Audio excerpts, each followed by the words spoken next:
Sa grade 1 level, ang approach na gigamit para tuluan og basa ang mga bata is Marongko approach. Why Marongko approach? Because it is proven to be effective. So gi-administer ni siya nga approach from Bulacan ni siya, from non-reader nga daghan, ang result na dayon sa post-test is 0. So ato na siyang gi-adapt sa ato ang school. Mostly sa mga school, sa grade 1, yun, Marongko approach ang ginagamit. So here,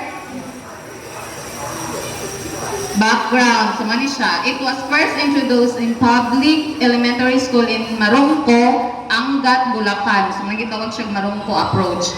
It was devised by Noraihan Ali and Josefina Urbano.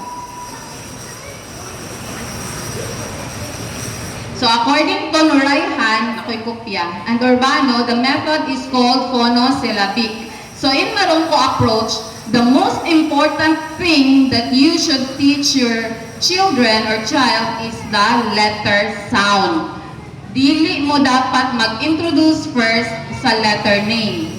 First na dapat inyong i-introduce is the letter sound. Kaya pag nakabalo na sila mostly sa letter name first, maglibog na dayon sila og basa. So para sa ng M, dapat ilang mabawan first nga, that is dili M. Kaya para pag itapad siya sa letter A nga A, ma na dayon iyahang pagbasa. Kaya uban pagbasa na kay Emma, dili. So murag malibog na dayon ang bata kung unsa man gyud ang iyahang pagtan-aw ana nga letter. So sa iyahang gabasahon ang pangalan. So kamo sa inyong mga anak i-introduce first ang sound. So dapat kabaluta sa letter sound, ayaw sa ang letter name. Kay mostly ra ba sa tuwa pakantahon na din nato A, B, C, D, ana ra ba dayon, di ba? So mana siya. Then here, the definition, it is an approach designed to equip pupils with the necessary skills to improve reading. So sa kinder, na-prepare naman ninyo ang mga bata, kabalo na sila mga letter sound. Sa grade 1, mao na tayo na ang blending. Blending para mahimo siyang syllables to words, to simple phrases, then simple sentences. So muna ang target. So how to use Marongko? So the first 5 lessons are as follows. M-S-A-I-O. So in Marongko approach, ang pagtudlo sa letter sound is dili sunod-sunod sa alphabets. Dili kay A, B, dili nga na. Sa Marongko, giuna niya ang mga letters nga naay softer sounds. Kaya sa M. Ano lagi ng pagtuon sa bata? Ang S, sayo na kayo. Then, ang letter A. So, muna siya ang inyuhang first i-introduce. So, timan pag makabalo na sila ani, medyo sayon-sayo na dayon kaayo ang pagpabasa sa uban letters.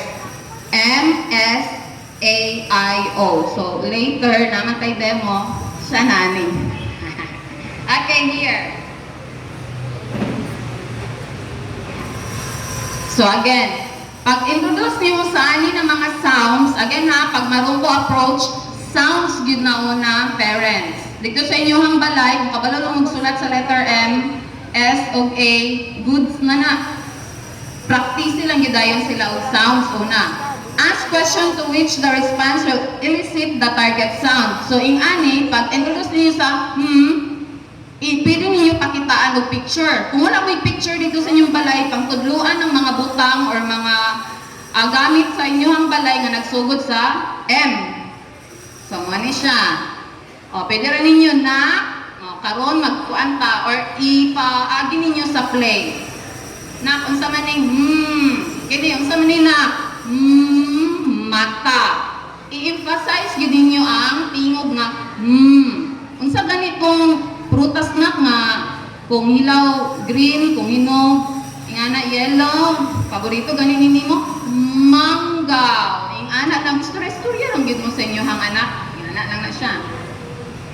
So pwede ra ka mag-pictures. Then pagtudluan ng mga gamit sa inyo hang balay nga nagsugod sa M. i-emphasize yun ang tingog nga So mana siya first ta sa sounds. Then sunod, show the target letter and tell the children to sound it again. So ingani lang ang pagtudlo parents. Ikaw una, kamo dayon duha, dayon inyuhan na dayong anak. So ikaw dayon kamo duha magdungan dayon siya na po dayon ang ipa-sound sa letter M.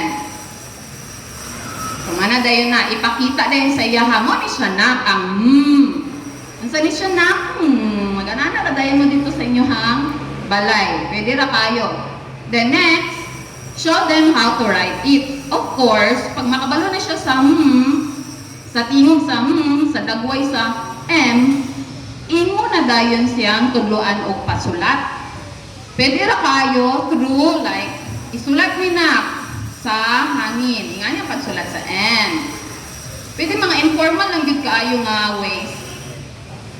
Ana.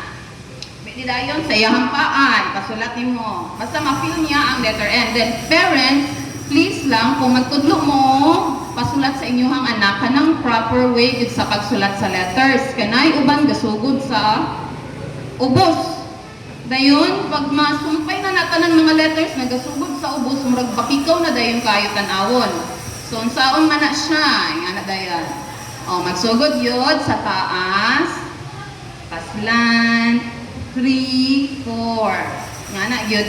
Then, much better dayon kung i-introduce na din ninyo ang naman yun kay grade 1 naman na papel na dayon na blue, red, blue para siya dapod ang iyahang sinulatan. And of course, ma-prepare na yun dayon na siya pag makita na niya nga text sa book, sa board, bisan asa, makabalo na siya nga okay mo na ang